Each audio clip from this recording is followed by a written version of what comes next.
April 14th, 1912. North Atlantic. Night. Still, almost windless. The water is flat as glass. Titanic maintains 22 knots. Steady, confident. More than 2,000 people are aboard, most of them asleep. Only a few footsteps echo on the deck.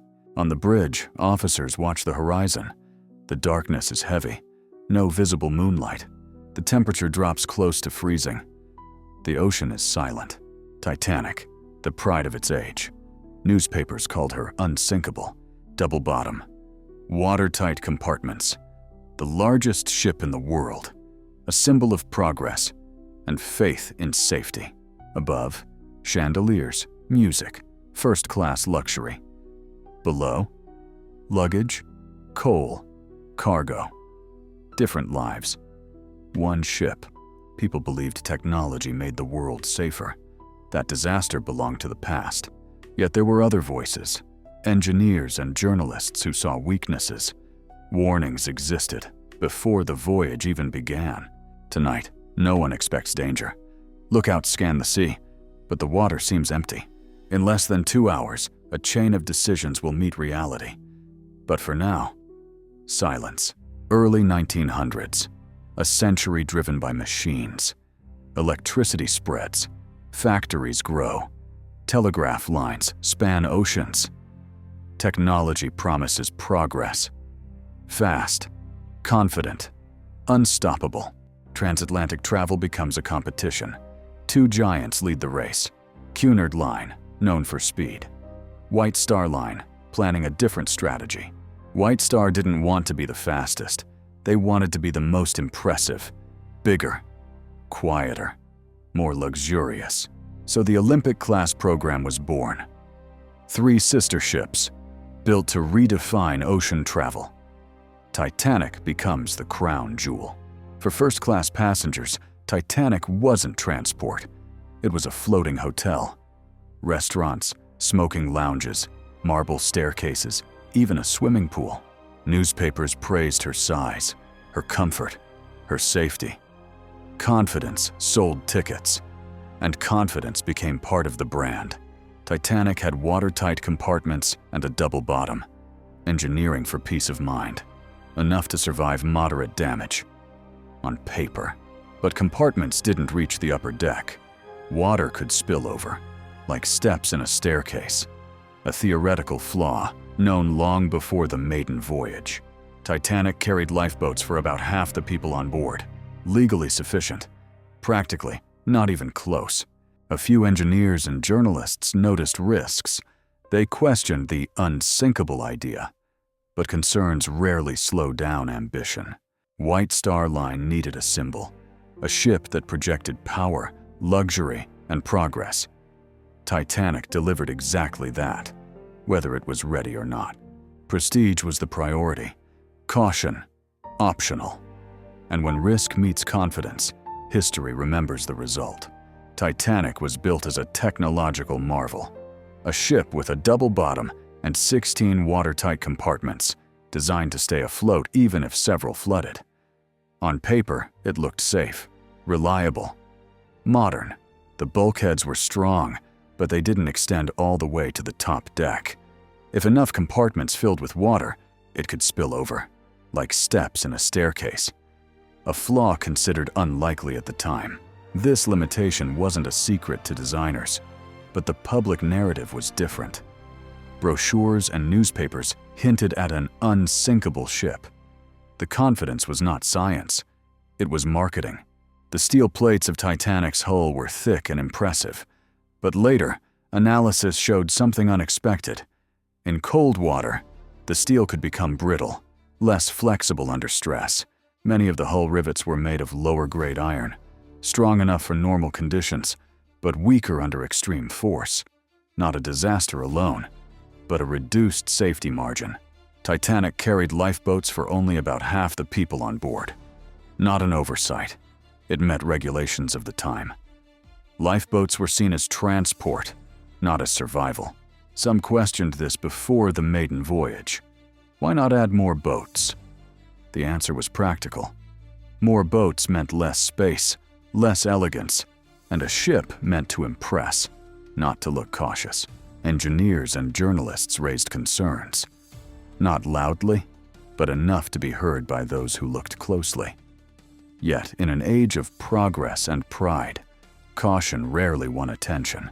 Titanic symbolized a belief that technology could master nature, that human ambition had no limits. Safety was assumed, tested only by reality itself. The ship worked perfectly, until the ocean asked a different question. One the design was not ready to answer. Even before Titanic left the shipyard, not every article about her was praise. Some engineers and journalists pointed out concerns, quietly, without headlines. Reports noted that the watertight bulkheads looked impressive, but they did not reach the upper deck. If enough compartments flooded in sequence, water could spill over. One maritime expert asked a simple question: what happens if ice damages more than 4 compartments? No official answer followed. Concerns weren't denied. They were simply considered unlikely. Calculations said the risk was minimal. Confidence won over caution. Some journalists pointed to lifeboats, 20 small boats for more than 2,000 people. Enough to meet regulations, but not enough to save everyone. At the time, maritime law did not require more. If rules were followed, there was no pressure to change anything. Some engineers asked for additional tests, especially at high speed, among ice. But deadlines were fixed, and competition between shipping companies was fierce. White Star Line wanted Titanic sailing on time. A late launch meant lost money and damaged prestige. Newspapers ran glowing promotional pieces. Elegant interiors, luxury never seen before. Critical notes were printed, but they rarely stood out next to the ads. Warnings existed. Reasonable, technical, real. But progress sounded louder. In an age of confidence, risk felt like background noise. A concern, not a threat. A year before Titanic's maiden voyage, her sister ship, RMS Olympic, collided with the warship HMS Hawk. The damage was serious. Steel plates bent, frames distorted. Repairs followed, and the ship returned to service. But some engineers kept asking questions. Specialists warned that large liners relied heavily on hull strength, not on survivability after major flooding. Their concerns didn't stop construction. If Olympic sailed again, the system was considered proven. The spring of 1912 brought unusual ice conditions. The North Atlantic shipping lanes were filled with drifting icebergs. Titanic's route led close to ice fields. Multiple ice warnings were received on April 14th. Ships in the area, including the Californian, reported ice ahead. Messages were logged, acknowledged, but no change of speed followed. Reducing speed was an option, but prestige mattered. A fast crossing strengthened the company's image. Titanic continued near full steam. The ocean was calm, no waves breaking against ice, no visual cues, only black water meeting black sky. Lookouts stood high in the crow's nest, without binoculars. A simple oversight left them relying only on naked eye. Advertising had shaped belief. Unsinkable was no longer promotion. It became mindset. Risk was theoretical. Safety felt guaranteed. Warnings arrive often in routine operation. When nothing bad happens, warning becomes background noise. Ice sounded like just another message. Signals were there. Concerns existed. But confidence was stronger than caution. In that quiet night, Titanic sailed forward toward a threat no one believed would come. Night of April 14th. The ocean remains flat and dark. No waves, no moonlight reflection. Visibility is low, deceptively peaceful. At 11:40 p.m., lookouts in the crow's nest see a dark shape ahead. Not glowing, not shimmering, just a shadow against the sky. Iceberg, right ahead. The order is given to turn the helm hard to port. Engines are reversed. Titanic begins a wide, slow curve. The response is not instant. A ship of this size cannot stop quickly. Minutes later, the iceberg scrapes along the starboard side. Above water, little damage is visible. Below the surface, steel plates buckle. Seams open. Seawater begins to flood 5 forward compartments within minutes. Titanic was designed to stay afloat with 4 flooded. 5 is one too many. On deck, almost nothing appears unusual. The collision feels light. No dramatic impact. Most passengers barely wake up. In the lower decks, crew see rising water. Watertight doors close automatically, as designed. But water continues to spread forward. Calculations are clear. With 5 flooded compartments, the bow will sink. Once the water reaches the top of the bulkheads, flooding will accelerate. Officers estimate survival time at around 2 hours. Titanic cannot remain afloat until rescue arrives. The collision is not dramatic. It is quiet, almost gentle. But in these first minutes, the fate of the ship is already sealed. Titanic was traveling fast that night, about 22 knots, close to full service speed. The decision was intentional, not accidental. White Star Line wanted more than a safe crossing. They wanted a statement, a ship large, luxurious, and fast. Throughout April 14th, ice warnings arrived from nearby ships. Some reached the bridge. Others stayed in the radio room, waiting to be relayed. Yet Titanic kept her speed. No course change, no slowdown. The ship was believed to be structurally strong. Marketing called her practically unsinkable. Over time, a slogan became an assumption. Slowing down would mean caution, and caution was not part of the image.